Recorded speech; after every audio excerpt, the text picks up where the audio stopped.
kayaknya UGM akan menyiapkan satu strategi yang menurut saya strategi yang kurang bagus ya gitu. Kenapa? Pada menit ketiga lebih 55 detik, OVA mengatakan hal-hal yang terjadi setelah proses pendidikan dan kelulusan tahun 1985 di UGM, termasuk pemanfaatan dan perlindungan terhadap ijazah, merupakan, dia menekankan tanggung jawab yang bersangkutan sebagai seorang alumni. Artinya apa, Mas? Artinya ini UGM kayak mau lepas tangan.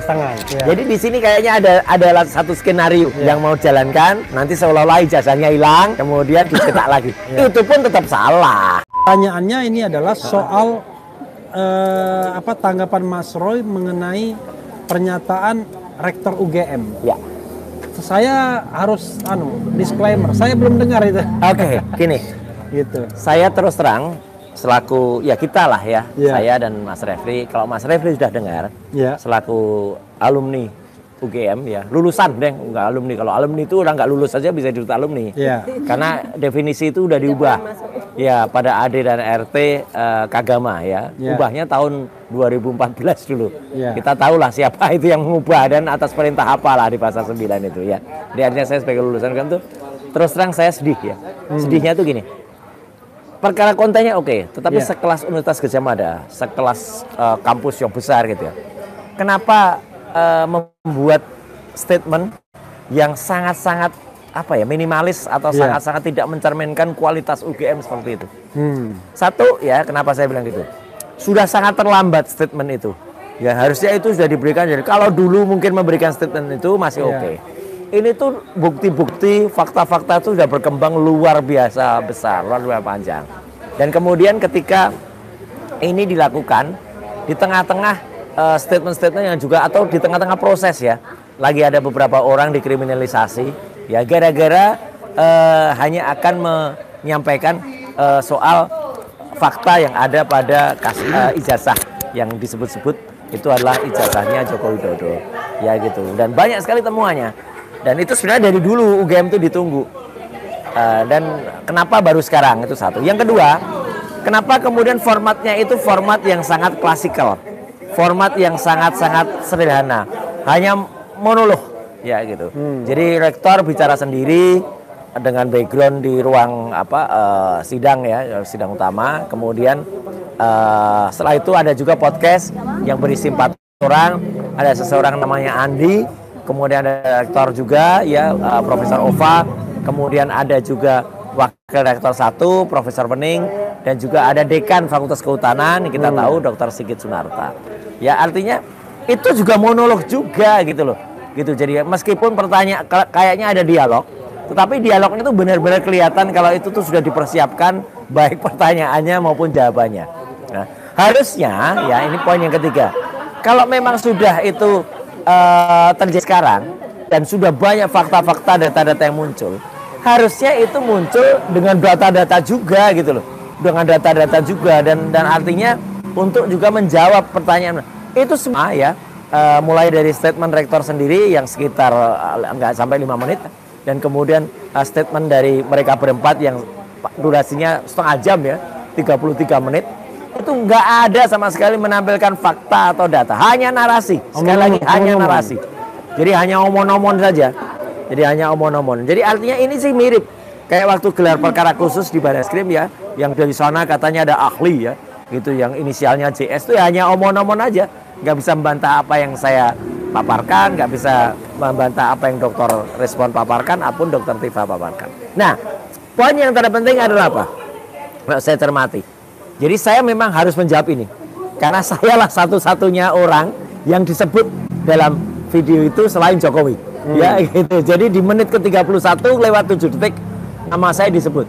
Ya gitu. Jadi kalau Roy Suryo bagaimana? Itu kaget juga saya gitu. Tapi ya sudah, makanya saya harus menjawab gitu. Kenapa? Karena kalau saya dalam konteks itu dikatakan, itu kan UGM tuh seolah-olah mencampur adukkan ya definisi yang ada pada Undang-Undang Keterbukaan Informasi Publik nomor 14 tahun 2008. Ya, dia menganggap semua itu ranah privat. Jadi nggak ada yang ditampilkan. Konyol banget. Dan konyolnya apa? Ya, orang yang sama ya, ketika Oktober tahun 2022 yang namanya Dr. Sigit Sunarta, ya itu adalah Dekan Fakultas Kehutanan. Waktu tahun 2022 itu dia benar udah menampilkan fotokopi ijazah Jokowi Dan ada 2 yang ditampilkan, fotokopi juga dari ijazahnya almarhum Hari Mulyono, dan dia menampilkan skripsi yang asli, yang dituntut asli. Makanya waktu itu kita kemarin tidak ditampilkan sama sekali dengan alasan ini menghormati keterbukaan informasi publik, itu termasuk ranah privat. Come on gitu ya. Kampus Universitas Gadjah Mada yang katanya mendapat predikat nomor 2 di seluruh Indonesia selaku penyelenggara PPID ya gitu, informasi publik yang itu di PPID. Seperti itu, dan ini makin menandaskan kejadian beberapa hari sebelumnya ketika Dr. Rismon, Dr. Tifa itu datang ke kampus UGM untuk menyerahkan surat saja harus melawan dalam tanda kutip ya 15 lebih satpam ya gitu, padahal hanya untuk nyerahin surat. Kok seperti katrok seperti ini ya gitu. Benar-benar saya mengatakan katrok. Saya juga lagi nulis nih. Kekatrokan itu juga tidak hanya ini saja. Awal bulan yang lalu tanggal 5 Juli tepatnya, ketika kampus ketika ada kawan-kawan dari Visipol UGM akan memperingati 80 tahun usia Bang Adi atau Asadi Siregar. Bang Adi itu ulang tahunnya tanggal 3 Juli, tapi itu acara itu masih tanggal 5 Juli. Itu pun dilarang di kampus UGM. Balairung itu ditutup, ya maksudnya ditutup itu tidak boleh untuk mereka. Gara-gara ide dari teman-teman panitia ini memang kreatif ya. Judul acaranya Kampus Biru Menolak Ayah. Padahal itu dua judul novelnya Bang Adi. Kampus Cintaku di Kampus Biru tahun 74, Menolak Ayah itu tahun 84. Cerita dari Menolak Ayah itu cerita rumah tangga biasa. Tapi ketika digabungkan, wow, pihak rektorat, pihak pimpinan universitas mungkin bilang, wah ini jangan-jangan nanti dianggap Kampus Biru itu menolak ayah. Ayah siapa yang mau ditolak gitu. Nah, kembali ke statement ini. Kalaupun kemudian dikatakan ini jawaban UGM, ya kan UGM menjawab. Baca silahkan komentar yang ada persis di bawahnya YouTube-nya resmi UGM itu. Mostly, hampir semuanya itu kemudian saya di situ ya. Saya tuh tetap sayang kepada UGM. Hampir semuanya mencaci maki apa yang dilakukan oleh UGM. Ya gitu, karena menyatakan UGM kok cuma sekelas gini. Ada juga komentar yang kok sekelas kayak humas kecamatan saja gitu ya. Kok ada, padahal itu sudah kalau itu dulu sekali lagi mungkin orang masih maklum Mas Refri. Tapi karena itu baru dilakukan sekarang dan kesannya tuh yang lain sudah sedemikian advance gitu ya. Ini masih jalan di tempat dan tidak menjawab apa-apa karena yang disampaikan itu yang sudah lama disampaikan gitu. Dan bahkan membantah tapi tanpa fakta. Misalnya dia membantah ada lembar ujian ujiannya itu ada gitu. Loh kalau ada, ini aneh lagi. Kenapa pada saat Bareskrim tidak ditampilkan? Mana yang bohong? Yang pada saat Bareskrim atau pada saat ini? Jadi artinya di sini tuh kebohongan-kebohongan yang ditampilkan yang makin ditutupi itu makin kacau. Jadi kesan saya ya, sekali lagi ini penilaian saya. Ini UGM aduh sayang banget. Dan ada satu lagi yang penting. Pada saat Prof Ova itu menyampaikan, kayaknya UGM akan menyiapkan satu strategi yang menurut saya strategi yang kurang bagus ya gitu. Kenapa? Pada menit ketiga lebih 55 detik ya gitu. Ova mengatakan hal-hal yang terjadi setelah proses pendidikan dan kelulusan tahun 1985 di UGM termasuk pemanfaatan dan perlindungan terhadap ijazah merupakan, dia menekankan ini, tanggung jawab yang bersangkutan sebagai seorang alumni. Artinya apa Mas? Dan semua pemirsa Era Channel. Artinya ini UGM kayak mau lepas tangan. Gitu loh, kayak mau lepas tangan dan itu kalimatnya persis ya. Gitu. Pada menit ketiga 55 detik.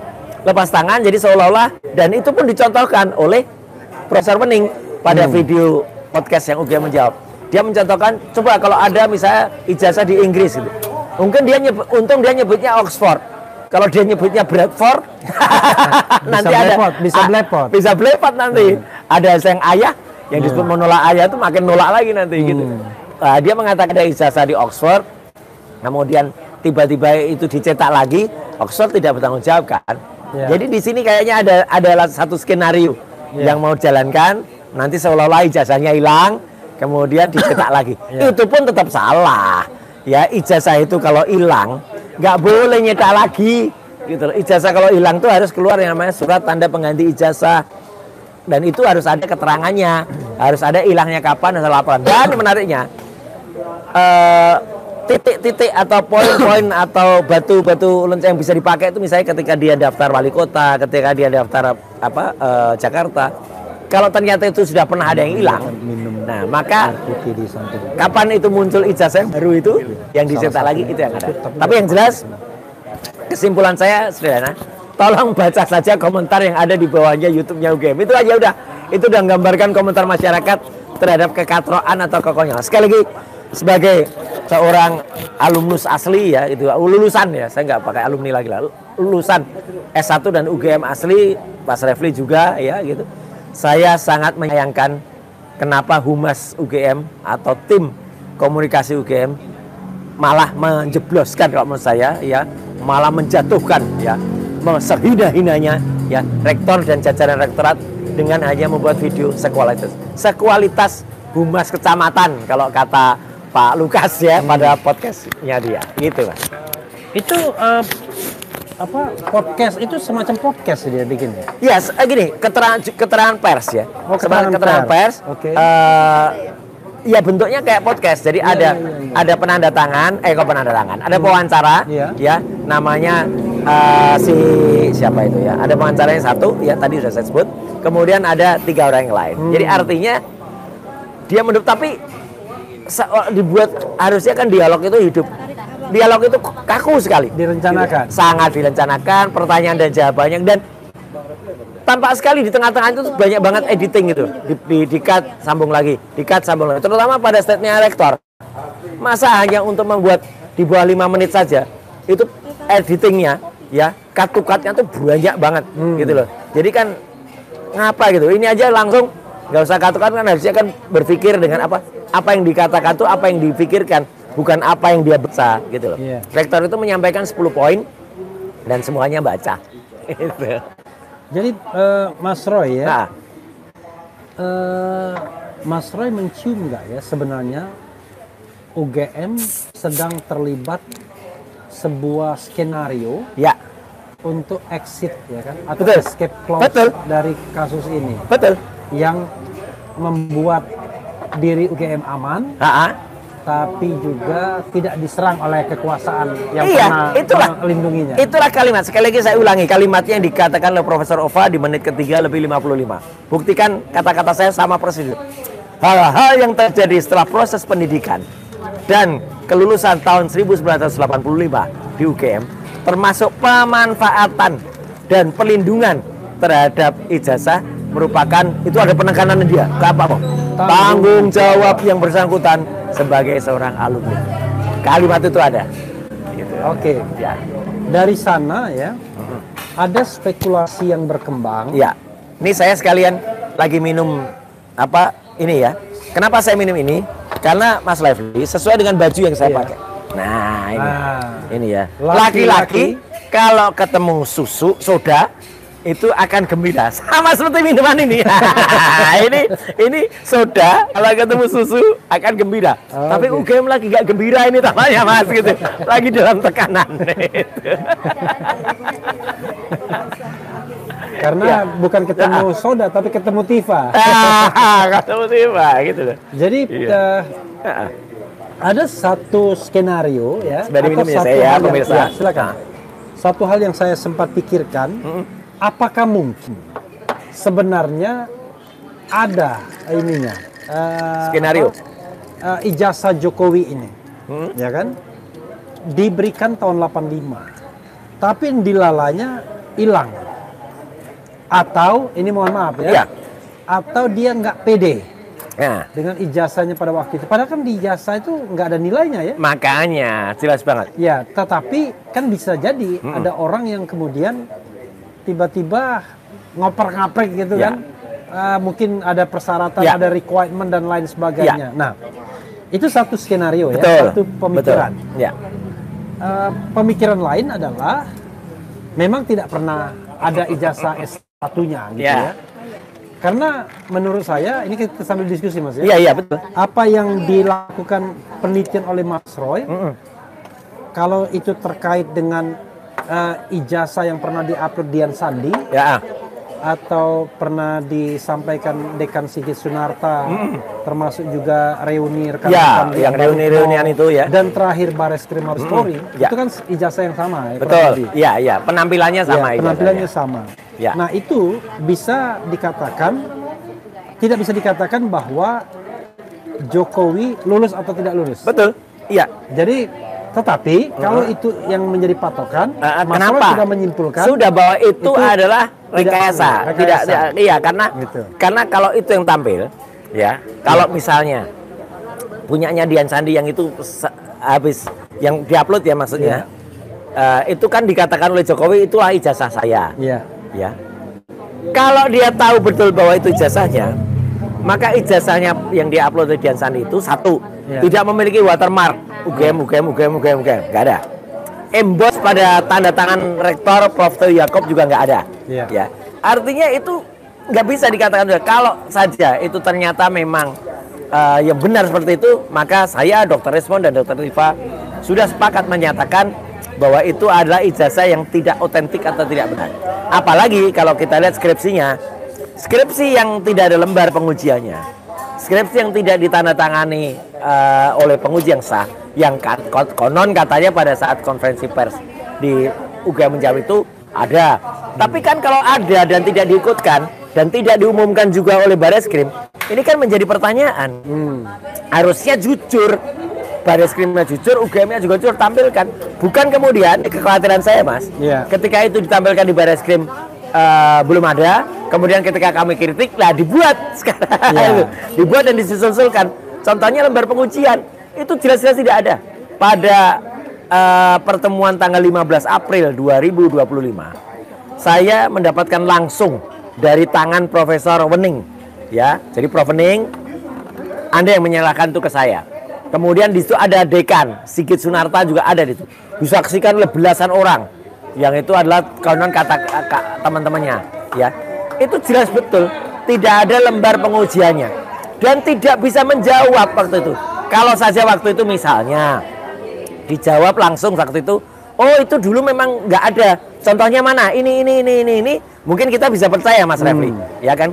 Nggak ada waktu itu, agak kaget gitu kayak, oh nggak ada. Nah, jadi kan aneh, gitu. Jadi artinya jawabannya baru kemudian muncul beberapa saat kemudian, ketika kemudian malah dikumpulkan beberapa skripsi yang tidak ada lembar pengujiannya juga. Katanya itu ada puluhan. Pertanyaan saya begini, kenapa kita harus menurunkan kualitas untuk menyamakan dengan kualitas yang tidak ada lembar pengujiannya? Saya sangat yakin skripsi yang ada tanda tangan lembar pengujiannya itu ribuan dari lulusan UGM asli. Ini kan mengingatkan kita pada orang yang konyol itu, yang namanya si Pritz itu ya. Ya itu si Emprit itu ya. Itu konyolnya kan hampir sama kayak konyolnya si Plester itu. Pada saat acara rakyat bersuara, itu kan kejadian. Ketika kita bilang kalau ijazahnya Jokowi itu fotonya di atas cap, dia ketika datang ke acara itu bawa ijazahnya dia yang S2. Konyolnya dia menghapus. Dia berusaha menghapus capnya dia. Sebelumnya, saya lihat itu di belakang. Ini kan konyol banget. Ada orang yang mau merendahkan kualitas atau malah membuat ijazahnya itu tidak berlaku gara-gara dihapus. Hanya untuk menyamakan ijazahnya Jokowi. Tidak. Nah, dia ingin masuk dalam lingkaran kenikmatan. Nah, itu. Jadi dia kemudian memaksa. Itu waktu itu saya dapat langsung dari Mas Aim. Maksa naik ke depan. Dan dia mengancam, kalau saya enggak, nanti soalkan gini-gini. Terus Aiman sempat konfirmasi, Mas. Mas Roy ini gini-gini. Terus saya lirik, oh masih ada capnya. Naik. Suruh naik. Begitu saya naik, langsung saya mana yang katanya nggak ada, ini masih ada capnya. Terus dia lihat, oh iya masih ada. Jadi apa? Dia di tempat yang agak gelap, Mas. Nggak kelihatan. Dia berusaha ngapus itu, kayaknya kacau banget kalau begitu ya. Lah iya tak?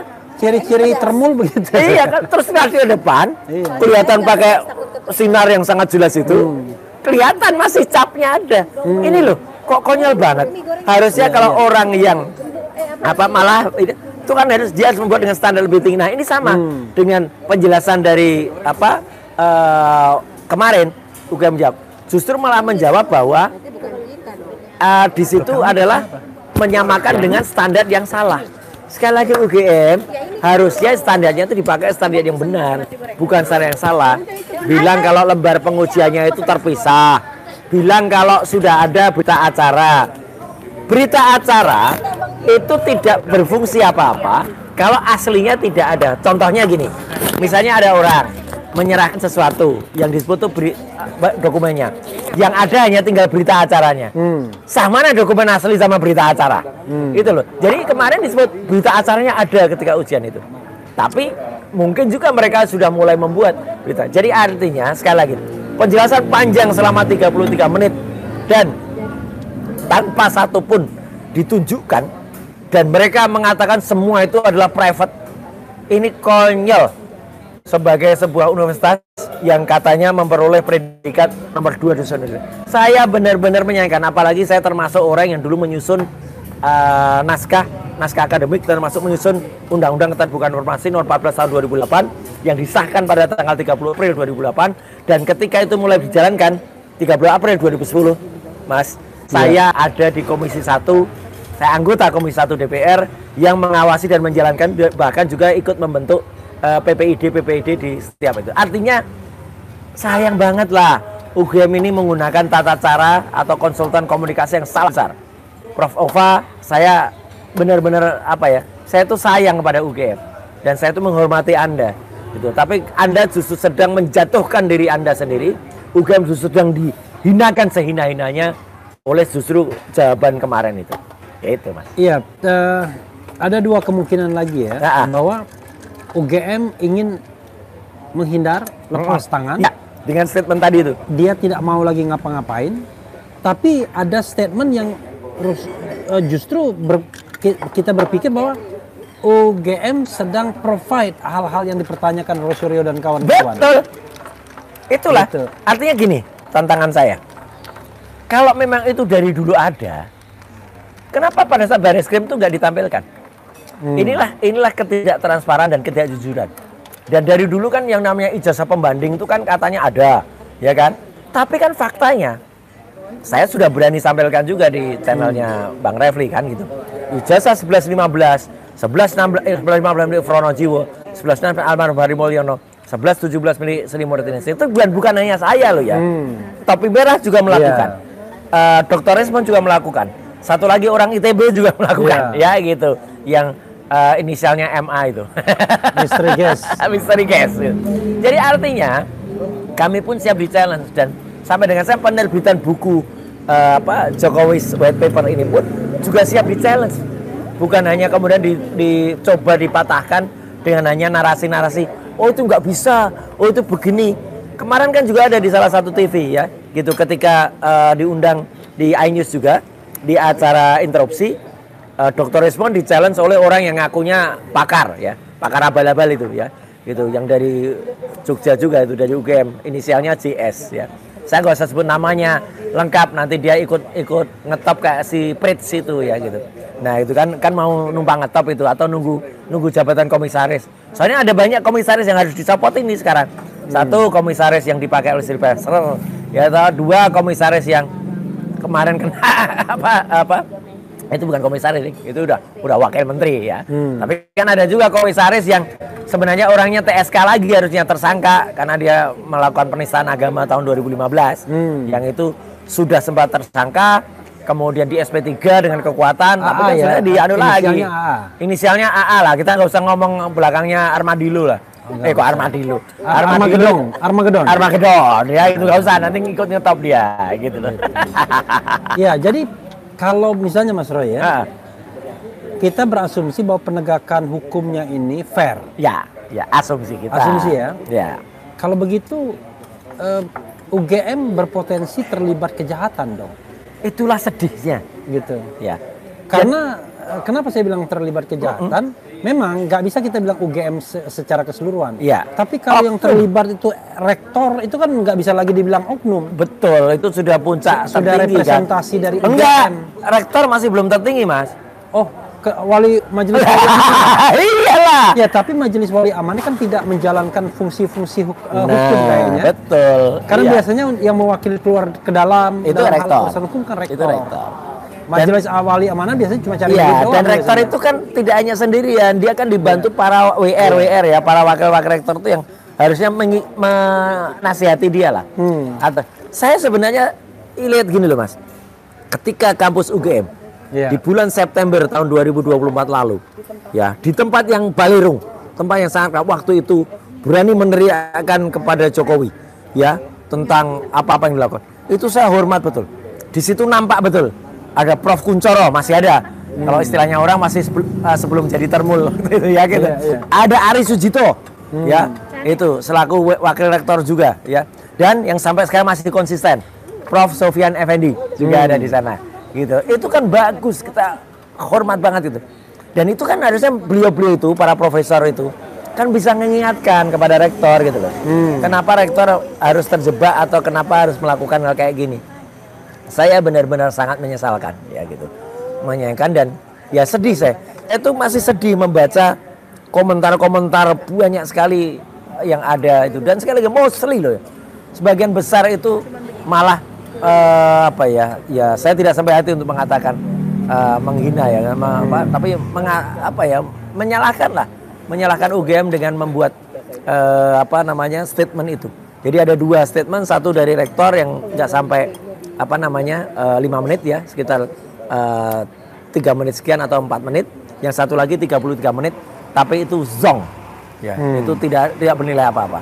Sekali lagi selaku bukan alumni lagi ya, selaku lulusan asli UGM S1 saya kira dan S2, kita nggak bilang lulusan ya, pemegang ijazah asli. Ya. Pemegang ijazah asli, resmi soalnya, kalau itu. Ya kan ya, bingung kita soalnya. Pemegang ijazah yang tidak asli. Ada pemegang ijazah yang diakui, tapi belum tentu. Itulah konyol. Oke, Mas Roy, itu bagian pertama ya. Nah, bagian kedua ini saya mau bicara tentang Jokowi's White Paper. Oke. Ya. Ini ada Jokowi's White Paper, ada bukunya nggak ini bawa? Nggak ya, belum ya? Oh, nggak, contohnya kagak ada. Contoh kaosnya nggak ada juga. Ada kertasnya tadi, ada kertasnya. Sebentar. Oh, kertasnya mana? Kun. Oh, ada. Tolong jikoke mapku mau. Oke. Ya, mohon maaf ya. Nah, jadi untuk Jokowi's White Paper jadi ini contoh bahwa kami itu tidak merekayasa ya. Ya. Gitu. Jadi ya karena belum siap, tak ambil dulu dari kendaraan. Dan ini juga tidak direncanakan juga. Ini yang lengkap, Pak. Yang kita rencanakan cuma makan mie Acehnya aja. Oh, yang lengkap mana? Oh, Lengkap mana ini? Lengkap. Ya. lo iki apa iki? Apa bedanya? Bedanya apa ini? Ada cumi. Oh, ada ini? Ada cuminya. Enggak ada. Loh, justru saya pengen cumi. Kau kasih cumi. Nah, iya. Tambah cumi, tak lengkap jadinya. Ini Mas, ini penting ini. Ini namanya untuk menurunkan asam urat. Iya. Iya. Menurunkan cepat sampai ke kaki. Dan dulu ya, desa itu menghasilkan plastik, sing map plastik sing ning sebelah kanan lho, Gitu. Ning depan kursi depan mepet. Tuh kelihatan tuh Mas Roy kalau lulusan UGM. Bahasa Jawa dia, bahasa Jawa. Jadi dulu teman waktu saya KKN itu di desa yang menghasilkan melinjo. Betul. Tiap hari makan melinjo. Tapi aman. Ya karena waktu itu masih mahasiswa gitu. Ya ini yang kalau sekarang kita tidak tahu ya, tapi makan aja lah. Ya, betul. Nah, tinggal tunjukkan. Ini memang terus terang bukan buku aslinya. Ini adalah resume ya atau abstrak dari bukunya. Karena apa? Karena kalau buku aslinya kan 700 halaman. Ya. Ini hanya 50 halaman. Oke. Tapi covernya begitu ya. Covernya seperti ini. Covernya ada seseorang yang kita nggak tahu siapa dia. Dekatin Mas Rosli. Yang bersembunyi di balik ijazah. Oke, Jokowi's White Paper ya. Kan?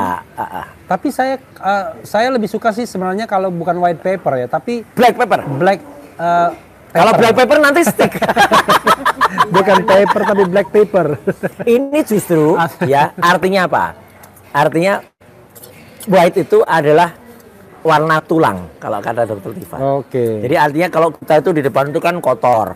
Kotor kalau kulit ini dibuka, itu kan ada urat-uratnya, ada lapisan bawah kulit. Nah itu juga masih kotor. Tapi kalau dibuka terus, dan dibedah, tulang adalah putih. Oke. Jadi tulang kita ingin warna kulitnya hitam tetap putih tulang. Oh, tetap putih. Ya, jadi itulah maksudnya.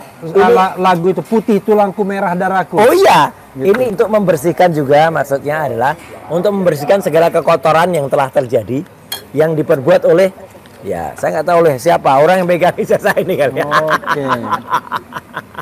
Nah Mas Roy ya. Itu kolaborasi 3 orang ya. Ya, ada di sini. Ya, kolaborasi. Ini mohon maaf, ini terpaksa ditulis dengan titel lengkap. tadinya kami hanya mau nulis RRT saja tadinya, Roy Rismontiva. Tapi mostly juga Mas dan pemirsa RH, tulis dong gelarnya gitu. Sekolah capek-capek kok nggak ditulis. Oke lah. Ya kami tulis gelar kami. Asli loh ini semuanya. Gitu. Ya. Kalau saya usulkan bagaimana kalau minta pengantar Pratikno?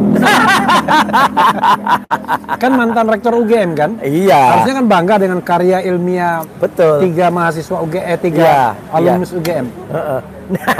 Ya. Lebih baik itu jawabannya senyum saja deh gitu. Ya gitu, karena kalau itu kemudian benar-benar dilakukan, ya mungkin ada yang tersenyum kecut, tapi ada juga yang kecut-kecut sambil tersenyum. Oke, Mas Roy ya. Buku ini kapan di launching? Kemarin kan di Jogja. Alhamdulillah itu sudah soft launching. Ya, waktu Bang Refli juga hadir. Itu kan soft launching di University Club, meskipun itu di apa namanya, di kafenya gitu ya gitu. Insya Allah ini akan di Boulevard Cafe, Boulevard. Ya, pada tanggal 29. Itu waktu di Boulevard Cafe itu sambil menyanyikan I don't know why. Oke, silakan. Sambil lihat foto ini boleh nggak? Boleh. Oh iya, biasa nih. Ini keakraban yang apa istilahnya, kemesraan ini jangan cepat. Ini belum lama loh ya. Ya, Prof Tek, ini belum lama. Jadi ini ketika kita ada jagong ya, kondangan, salah seorang yang menikah itu adalah putra dari lulusan UGM juga. Dan kita datang. Gitu. Nggak apa-apa. Secara pribadi, saya tetap baik dan saya tetap menghormati yang bersangkutan. Ya gitu. Tapi ya kalau ada kritik ya kita pasti kritik, gitu kan. Gitu. Nah, saya juga mengkritik walaupun saya pernah staf khusus Pratikno 4 bulan. 4 bulan. Iya, berhenti setelah itu. Insya Allah lagi kalau soal launching nanti grand launching dari Jokowi White Paper ini itu akan kita lakukan pada tanggal 29. Jadi sekaligus ini update teman-teman, bukan 27 karena kalau 27 itu kurang pas kurang pas waktunya karena kita juga harus menyesuaikan dengan berbagai acara yang ada. Bukan kurang pas wetonnya, bukan ya? Oh bukan, enggak. Ini nggak ada hubungannya kalau 27 katanya itu hari Rebu nanti ada yang suka wetonnya Rebu. Enggak lah, enggak. Ini nggak ada hubungan kayak gitu. Karena apa? Sekali lagi, kan banyak banget kemarin ketika di acara-acara talk show banyak bilang, oh itu bukunya isinya sampah, itu bukunya isinya pertanyaan saya sepele, udah pernah baca belum bukunya? Belum. Belum baca. Padahal kalau itulah khas termul ya. Padahal kalau Anda baca, buku ini jelas banget mengawali dari depan. Siapa yang membuat buku ini siapa yang buat kasus ini meledak? Ya dia sendiri. Kausa primanya adalah dia ketika tahun 2013 pada tanggal 28 Juni ya. Itu 28 Juni itu kelahirannya Sandiaga Uno. Oh iya dah. Tapi yang hebat itu adalah tanggal itu adalah ketika ada diskusi. Ya, tanggal 18 Juli kelahiran Mas Roy. Tanggal saya 18 Juli. Pengumuman yang konon katanya yang konon ada perintis 1 ya. Tapi saya mencari koran ketika tanggal ulang tahun itu nggak ketemu. Di Jogja udah disita semua korannya. Ini juga termasuk merampas hak publik juga loh. Masyarakat. Apa salahnya koran? Gitu loh.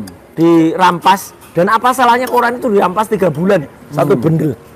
Itu kan aneh gitu. Jadi mulai dari seminar memimpin dengan hati inilah. Semuanya itu berawal ya gitu. Ketika waktu itu saya nggak mengatakan secara bercanda karena itu di kampus. Nggak boleh orang di kampus bercanda. Prof Mahfud mengatakan IPK-nya 3,8, kemudian Jokowi mengatakan IPK-nya di bawah 2. Dua aja nggak nyampe. Dua aja nggak nyampe. Itu dikatakan kalau saja misalnya dikatakan kan bercanda waktu itu, nggak bisa satu itu di kampus. Yang kedua, kalau dia salah, kenapa nggak diralat selama belasan tahun sampai dengan sekarang? Harus diralat dong. Tapi yang ditemukan pula, memang tidak di bawah 2 ya, tapi di atas 2 sedikit. Enggak, katanya 3, tapi yang 122 SKS kan 2,05. Iya, 2,05 memang. Tapi ada tambahan 88 SKS. Itu dari mana kok bisa? Kok bisa SKS-nya melebihi? Itu sudah sarjana utama itu kalau segitu itu dulu ya. Dulu namanya sarjana utama kalau magister itu. Jadi sekali lagi, buku ini sangat-sangat komplit, Mas. Meliputi juga ada analisis ELA, juga ada analisis yang baru yang kemudian kita baru sampaikan di buku ini. Misalnya analisis yang namanya luminance gradients. Oke. Luminance gradient itu artinya apa? Untuk menunjukkan bahwa itu lintasannya tidak ada pada flash fotonya dan juga tidak ada apa namanya? Tidak ada emboss ya, tidak ada emboss yang terjadi. Jadi luminance gradient itu bisa nampak dalam ijazah itu. Gitu. Nah ini luminance gradient. Oke. Ya. Itu menunjukkan apa itu? Ini menunjukkan bahwa pas foto itu menempel di atas cap. Oke, kelihatan betul. Kelihatan betul. Kelihatan betul nih. Ini kelihatan betul tuh. Nih. Tuh.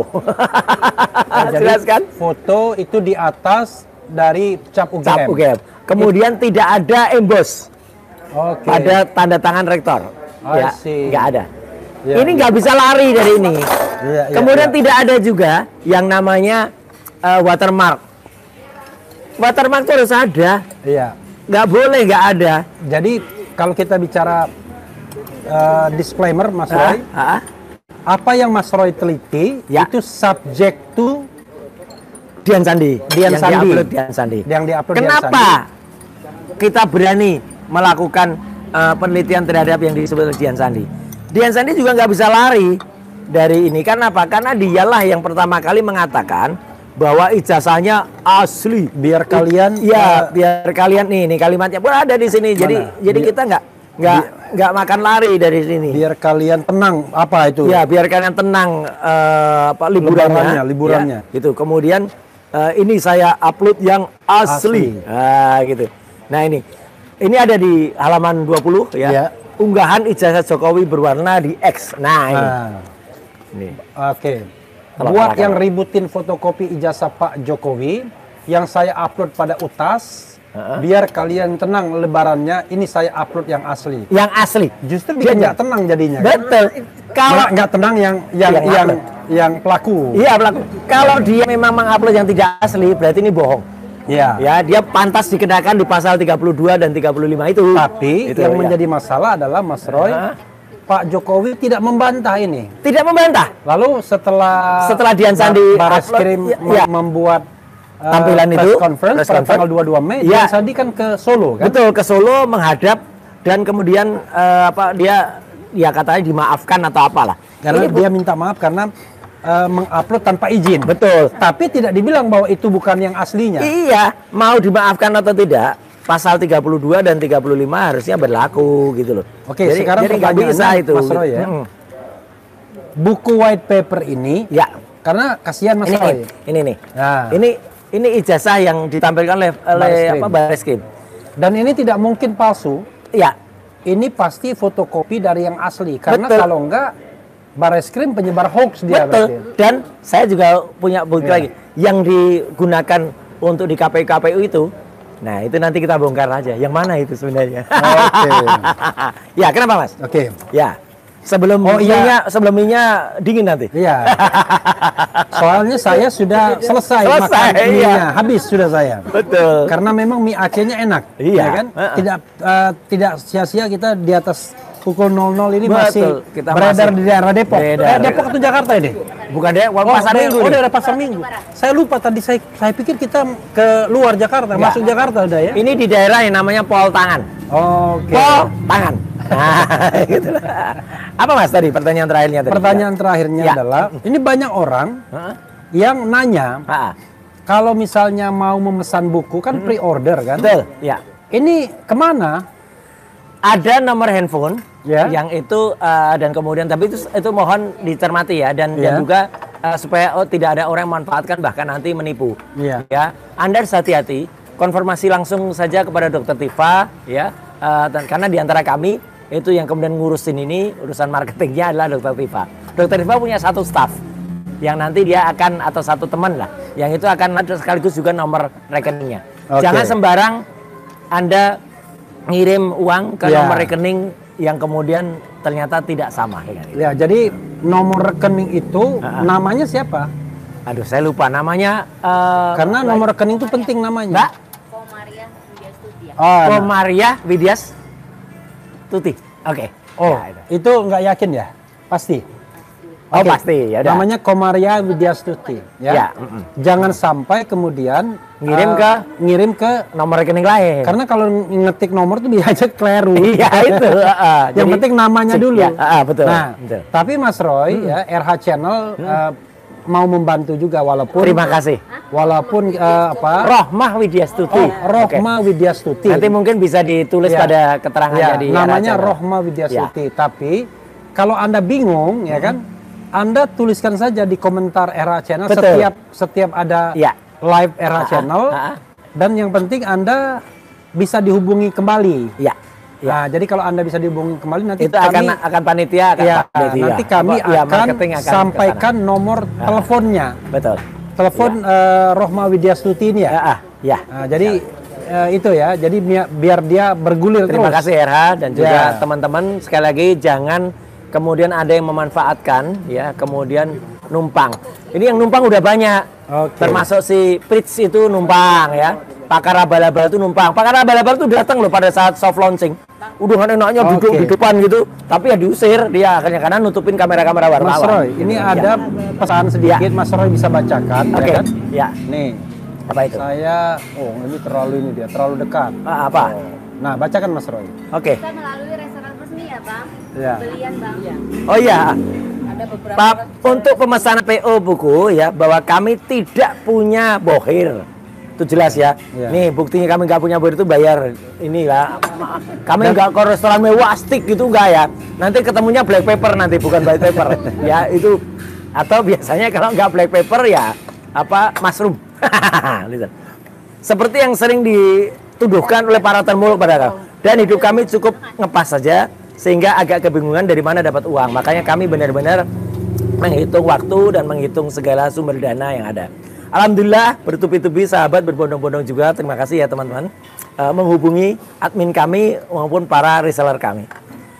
Kita sedang mencetak 1000 yang pertama, edisi yang pertama. Dan ini yang menarik, 1000 pertama itu kalau nanti dibandingkan dengan 1000 yang kedua, mungkin saja ada agak degradasi. Tapi yang 1000 pertama itu pasti sama. Itulah isinya pasti sama, tapi kualitas cetak dan harga bisa berbeda. Oh, samalah, insya Allah sama. Enggak, maksudnya dengan edisi keduanya nanti. Oh iya. Dan agar dicetak dengan mulus dan lancar.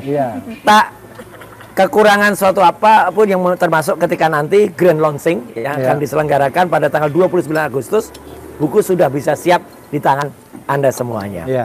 Jadi kami sangat butuh partisipasi Anda untuk membantu perjuangan kami. Silahkan hubungi, nah ini mungkin nomor teleponnya bisa dicatat ya. 0877 259 70 909 atas nama Mbak Indah. Mbak Indah ya.